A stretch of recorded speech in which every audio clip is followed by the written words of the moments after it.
In this video, I'm going to look at the importance of the beast in Lord of the Flies. I'll discuss not only how the different characters respond to it, but also how Golding uses it to explore his ideas about society. Golding introduces the concept of the beast in Chapter 2, Fire on the Mountain. At the afternoon meeting on the platform, the little un with the mulberry-coloured birthmark tells the boys, using Piggy as his mouthpiece, that there is a snake thing, or a beastie, which came in the dark and wanted to eat him. Ralph asserts his belief that this would be impossible because you couldn't have a beastie, a snake thing, on an island this size. He initially laughs the little boy's experience off as a mere dream, something with which the older boys, at least at this point, appear to agree. The younger boys, however, are not convinced. This dubiety required more than rational reassurance. In other words, their fear is deep-rooted in a part of their psyche that is untouchable by logic, something that Ralph does not immediately appreciate, as his main preoccupations are shelter building and maintaining the signal fire. For him, the notion of the beast is an unwelcome distraction from the practical tasks that need to be done. Even though he tries to argue that it was a nightmare brought on by stumbling about among all those creepers, this does not allay the little boy's fears in the slightest. His subsequent repetitive questions ignore Ralph's protestations completely and create an early indistinct physical presence for the beast, which is able to manifest at will from the creepers in the trees. But there isn't a beastie. He says he saw the beastie, the snake thing, and will it come back tonight? But there isn't a beastie. He says in the morning it turned into them things like ropes in the trees and hung in the branches. He says, will it come back tonight? Jack, at this point, grasps the opportunity with both hands to use the notion of the beast to subtly undermine Ralph's leadership and to further his own agenda. Not only does he seize the conch, his action an early sign that he is paying mere lip service to the democratic process that made Ralph leader, but he initially appears to support him, only to almost immediately contradict him, in order to give the little uns, at least at this moment in time, the reassurance that they are so desperately seeking, and that Ralph is unable to. Ralph's right, of course, there isn't a snake thing. But if there was a snake, we'd hunt it and kill it. We're going to hunt pigs and get meat for everybody, and we'll look for the snake too. Jack further legitimizes his preoccupation with hunting and killing pigs by using it as a means of offering himself as the whole package to the boys. Not only will he take charge of providing food for the whole group, thus meeting their practical needs, but he will also use the hunt as an excuse for searching for the beast, thus meeting their emotional needs. By reopening the possibility of the beast's existence and that it can, as a consequence, be hunted and killed, Jack, in contrast to Ralph, demonstrates his subconscious recognition that validating people's fears, as irrational as they are, and providing a concrete, if unrealistic, solution is a way of winning hearts and minds which he will go on to exploit further later on in the novel. Even at this early juncture, Jack, through his contradictory approaches to the beast, i.e. 1 minute dismissing its existence, the very next reasserting its possibility, demonstrates his capacity and willingness to play on the fears of others to get what he wants. Note the contrast between his flexible approach and Ralph's rigidity, where his repetitive protests, but there isn't a beast, and but I tell you there isn't a beast, fall on deaf ears as the assembly in front of him remains silent. The beast is not really mentioned again until Chapter 5, Beast from Water. Once more, it is at a meeting on the platform late in the day, when the sun is beginning to set and the shadows are beginning to lengthen. The meeting has already been going on for some time, as Ralph berates the group of boys for their lack of cleanliness and their inability to do the jobs that get decided upon, such as building shelters and collecting fresh water. The last item on his agenda is that we've got to talk about this fear and decide there's nothing in it. Ralph shows the naivety of his years here. Not only does he not realise that the encroaching night creates a fertile environment for irrational fears to flourish, but he also believes that these can be eliminated by simply deciding that they are baseless. He says, "I'm frightened myself sometimes, only that's nonsense." Jack, as ever using these meetings to further his own agenda, is combative in his approach this time in order to further establish his superiority. He belittles the younger boys, blaming them for starting all this with the fear talk, and calling them a lot of crybabies and sissies. He draws a clear distinction between what he sees as fear, which you'll have to put up with like the rest of us, and which can't hurt you any more than a dream, and the beast, arguing that there aren't any beasts to be afraid of on this island. He uses his success as a hunter as a means of persuading the little uns that he speaks the truth. "Am I a hunter or am I not?" They nodded simply. He was a hunter, all right. No one doubted that. "Well then, I've been all over this island, by myself. If there were a beast, I'd have seen it. Be frightened because you're like that. But there is no beast in the forest." Piggy is next to weigh in with his opinion. He is of the same mind as Jack that there is no beast in the forest, although he reveals that he doesn't agree with all Jack said. For Piggy, life is scientific. That's what it is. He argues, how could there be a beast? What would a beast eat? There's no evidence of a beast, so for him it cannot exist. He is rational to the extent that he denies the existence of any kind of irrationality when he says, "I know there isn't no beast. Not with claws and all that, I mean. But I know there isn't no fear either." This is, of course, extremely short-sighted, as symbolised by Piggy's impaired vision. Piggy's encouragement of the little un to talk about the beast in an attempt to show him how silly he is backfires. All endeavours to argue that it is non-existent only result in making it even more real in the boys' imaginations. Golding creates the character of Simon as the only one of the boys who comes anywhere close to appreciating what the beast actually is. He has a maturity and wisdom beyond his years, but he has neither the language nor the credibility among the boys to communicate it in such a way that they can understand. "Maybe," he said hesitantly, "maybe there is a beast. What I mean is, maybe it's only us." Simon became inarticulate in his effort to express mankind's essential illness. For Simon, mankind's essential illness, or the beast, is the potential for evil and violence that exists within us all, and which becomes externalised as a defence mechanism, projected onto an imaginary monster in order to separate it from ourselves. He does not, however, have the words to communicate such an abstract and horrifying concept. His attempt to liken it to the dirtiest thing there is, and Jack's one crude expressive syllable in response, presumably relating to the toilet, results in the jeering of the boys and Simon's humiliated retreat. Once more, Jack turns the situation to his advantage as he harnesses the boys' fear and channels it towards the violence that he craves. "Bollocks to the rules. We're strong. We hunt. If there's a beast, we'll hunt it down. We'll close in and beat and beat and beat."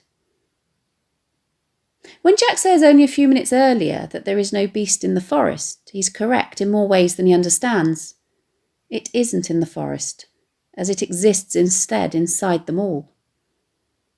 It's ironic that it's the primal instinct to hunt and the savage behaviour this entails that brings out the beast in Jack and the other boys.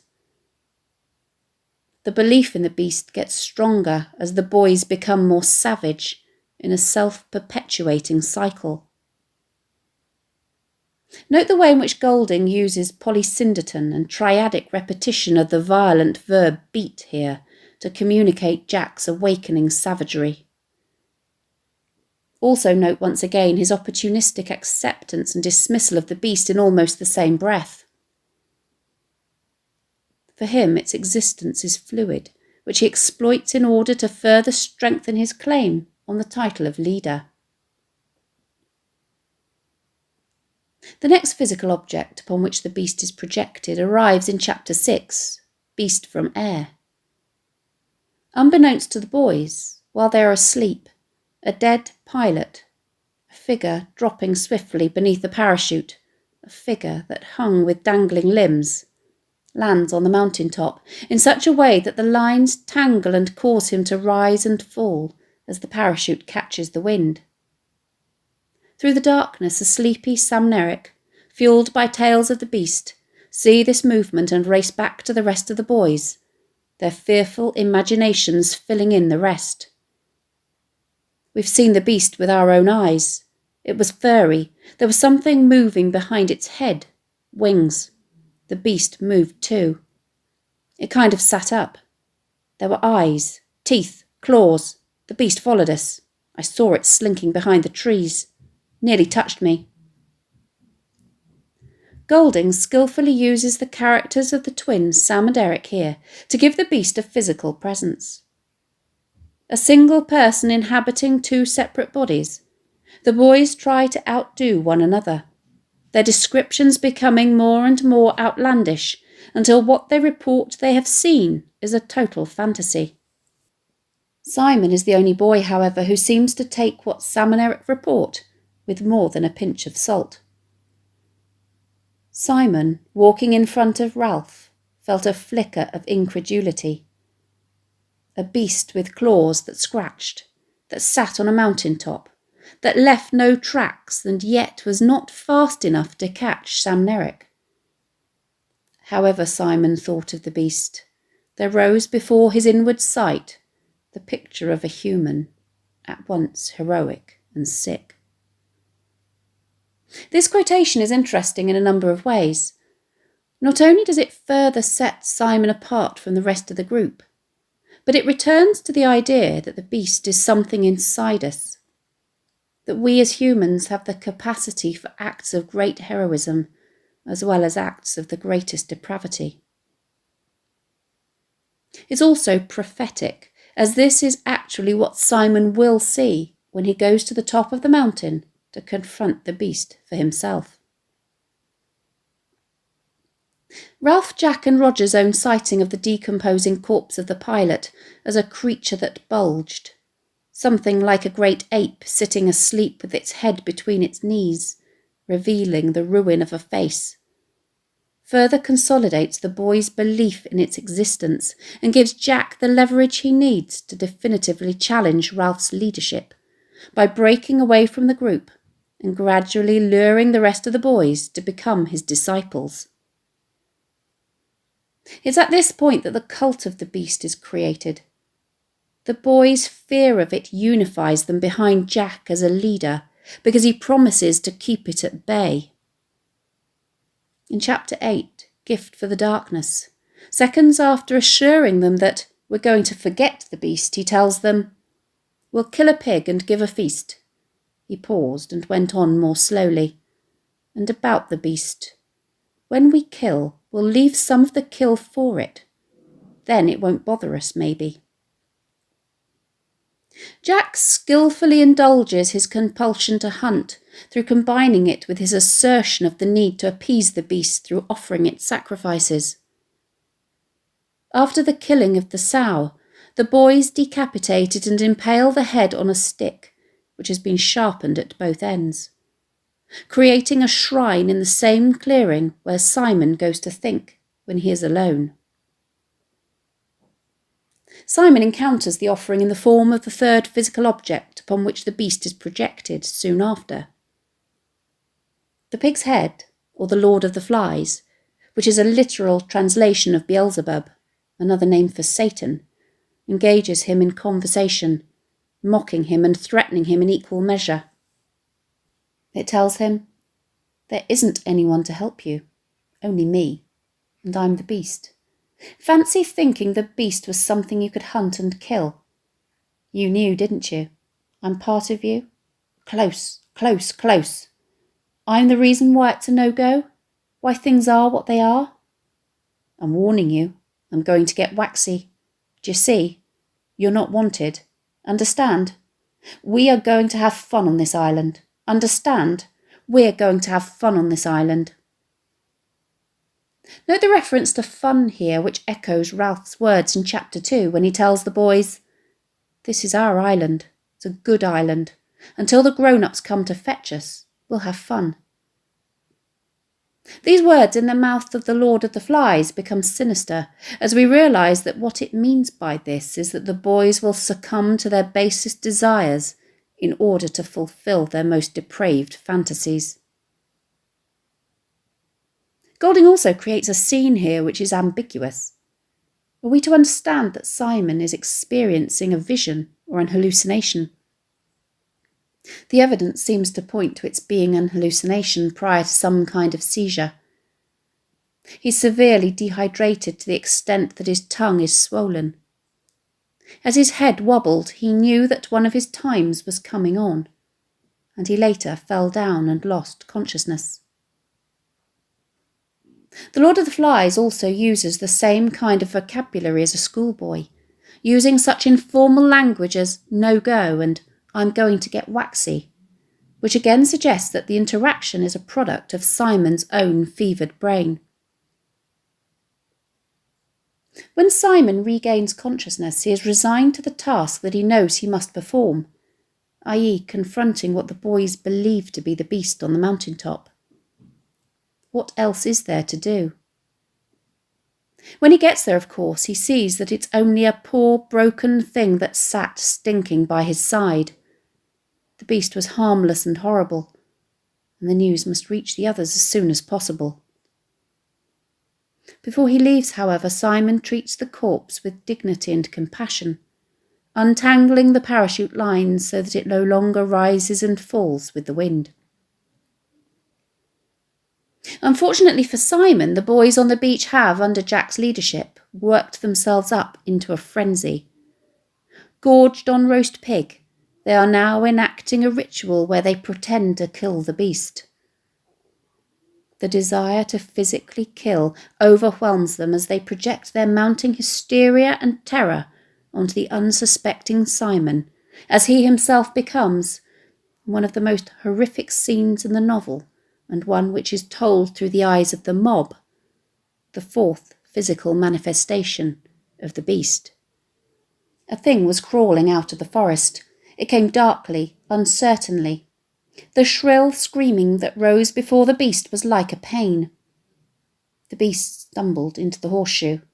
Kill the beast, cut his throat, spill his blood. Kill the beast, cut his throat, spill his blood, do him in. The sticks fell and the mouth of the new circle crunched and screamed. The beast was on its knees in the centre, its arms folded over its face. Note the almost hypnotising structure of the chants, and how what was once a hunting call has become a call to kill the beast. The mob, including Ralph and Piggy, leapt onto the beast, screamed, struck, bit, tore. There were no words, no movements, but the tearing of teeth and claws. Note how Golding uses the language that has, up until this point, been used to describe the beast, to describe the boy's own actions, effectively making this mob the fifth physical manifestation of the beast.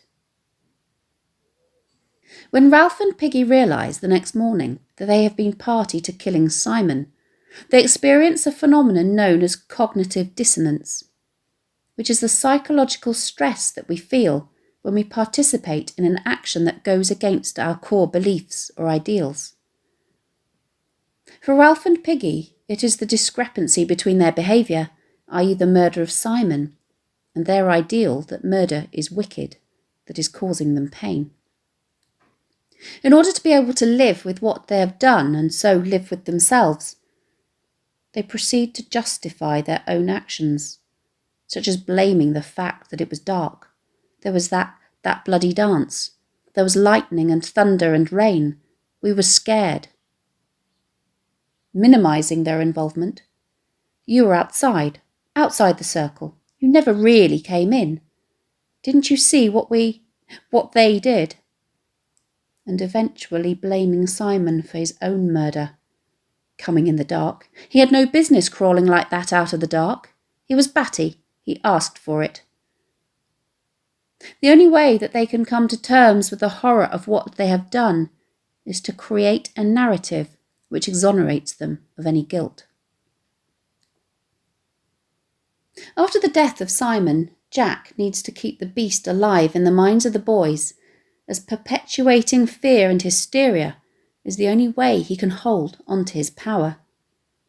He tells his followers, "He may come again even though we gave him the head of our kill to eat.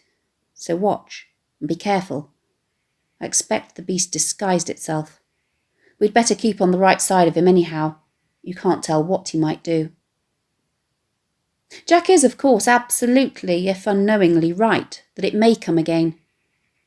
The beast can't be killed because it's inside us all and is very much the driving force of his final quest to rid himself of Ralph, who, at this point, is of no physical threat to his leadership. Golding plants the seeds early on in the novel that there may be something malevolent and frightening on the island, which is at first sight the Coral Island of the novel by R.M. Ballantyne, or to use another analogy, a Garden of Eden. The beast starts off as the imaginary monster under the bed or in the cupboard of children's nightmares that are vanquished by the reassuring presence of adults in civilised society. Golding initially introduces it as a snake, which is once more suggestive of the Garden of Eden and the serpent lurking within, which tempts Eve to eat the apple from the tree of knowledge, thus bringing an end to mankind's innocence. In the same way, the snake-like beast of the boys' imaginations causes fear, leading to their savage behaviour, which, in turn, brings about the end of their own state of innocence. William Golding was inspired to write Lord of the Flies after experiencing the atrocities of the Second World War at first hand. He was appalled at what so-called civilised nations could do to one another in their lust for power. He came to a shocking realisation that evil is innate. He believed that all of us are born with it inside us, but it is suppressed by a thin veneer of civilisation. For him, war was merely a catalyst that allowed it to be released. By projecting our inner beast onto a monstrous external other, it permitted us to succumb to our worst impulses and indulge in a justified bloodlust, as embodied in the murder of Simon. In the novel, Golding creates an island with boys stranded on it that is a microcosm of this society. A microcosm is a community, place, or situation which is seen as encapsulating in miniature the characteristics of something much larger. He uses it to explore the idea that because evil is innate, children have the potential for evil and sadism and, given the right conditions, i.e. freedom from the oppressive world of adult rules, this beast inside them will begin to emerge and take them over. The end of the novel is bleak. The island has been ravaged by the fire deliberately set by Jack's tribe to smoke Ralph out. 3 of the boys, the little one with the mulberry-coloured birthmark, Simon and Piggy, are dead, with Ralph only still alive by the skin of his teeth. Rather than be comforted by the arrival of the Navy ship which will take them back to civilization, however, the reader is left even more horrified as the narrative gaze shifts to that of the Navy officer, and we are reminded that these atrocities have been committed under the leadership of a small boy who wore the remains of an extraordinary black cap on his red hair and who carried the remains of a pair of spectacles at his waist.